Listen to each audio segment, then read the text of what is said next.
Perkenalkan, nama saya Wailan Pangki.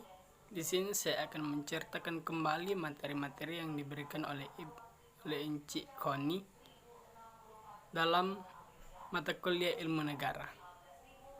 Bab 1, hubungan antar ilmu negara dan politik, yaitu merupakan ilmu yang bersifat teoritis, bebas nilainya, artinya tidak mengandalkan penilaian terhadap objek yang diselidiki yang dipelajari. Dan hubungan antara ilmu negara dengan ilmu hukum tata negara, definisi negara. Nah, hukum tata negara memberikan tugas dan wewenang, fungsi, jabatan, badan-badan lembaga pemerintah untuk administrasi hukum negara. Teori-teori tipe negara. Tipe negara ditinjau dari segi historis dan yuridis. Tipe historis yaitu Yunani kuno, Timur Purba, Romawi kuno, Abad Pertengahan, negara modern. Zaman Timur Purba yaitu teokrasi keagamaan atau raja dewa bersifat sebagai absolut. Yunani kuno yaitu demokrasi langsung. Romawi kuno, kaisar menerima seluruh kekuasaan. Tipe-tipe negara Abad Pertengahan yaitu dualisme antara negara dan rakyat. Negara modern yaitu berlaku asas manusia, demokrasi, negara hukum, negara kesatuan, susunan negara kesatuan. Segi yuridis yaitu pertama, negara polis, negara juga malam tata tertib. Negara hukum, tindakan penguasa dan rakyat harus berdasarkan hukum. Negara hukum liberal dan hukum material. Teori bentuk negara yaitu teori yang berkembang atau negara modern. Hingga saat ini terdapat dua bentuk negara, yaitu negara kesatuan dan negara serikat atau federasi. Negara kesatuan hanya terdiri atas satu negara sehingga tidak ada negara dalamnya dalam negara tersebut dan hanya mutlak di satu negara.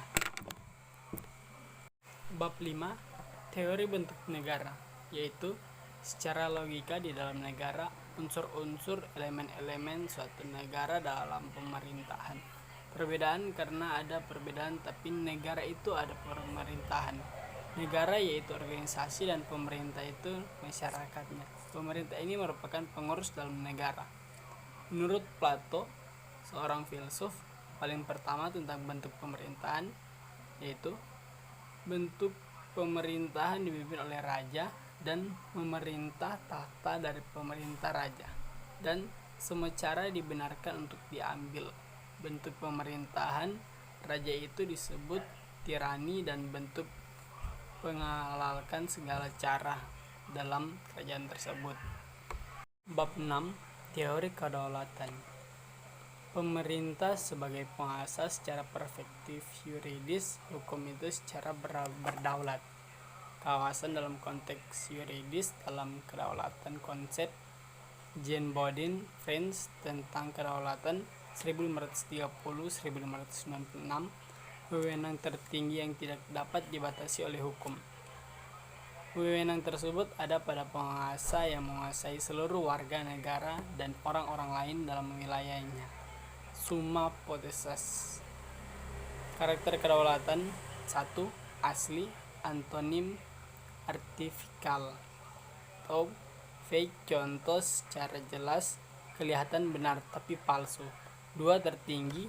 3. Kekal. 4. Tidak dapat dibagi. 5. Tidak dapat dialihkan. Dari berbagai teori tersebut pada zamannya dari pengamat itu merupakan hal yang bagus untuk pemikiran mereka. Pada dasarnya teori tersebut memiliki pemikiran sendiri. Pertama, supreme tertinggi, irresistible tidak dapat dibantah, absolut tidak dapat diganggu gugat atau mutlak, uncontrollable tidak dapat dikontrol. Teori kedaulatan Tuhan, negara mendapatkan kekuasaan dari Tuhan. Teori kedaulatan raja, kekuasaan absolut dari raja itu sendiri.